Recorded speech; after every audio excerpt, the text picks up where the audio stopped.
பனையூர் பண்ணையார். ஸோ நம்ம ஒரு சேஞ்சுக்கு விஜய் தரப்புலேருந்து இருந்து பார்க்கலாமா?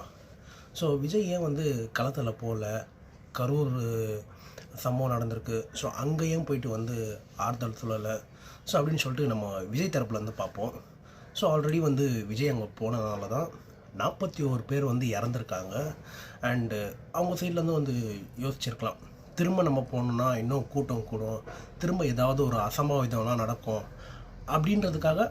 ஸோ அதை கொஞ்சம் அந்த ப்ராப்ளம்ஸ்லாம் வராமல் தடுக்கிறதுக்காக ஸோ அவங்க வந்து நேரில் போகாமல் இருக்கலாம். அண்டு மோரோவர் வந்து பனையூரில் கூப்பிட்டு அவர் வந்து ஆறுதல் சொல்லியிருக்காரு.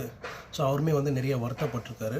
அண்டு பாதிக்கப்பட்ட மக்களே வந்து காம்ப்ரமைஸாக வந்து போயிட்டாங்க. ஸோ அதுக்கப்புறம் வந்து நம்ம டிபேட் பண்ணுறதுல எந்த ஒரு பிரயோஜனமும் வந்து கிடையாது.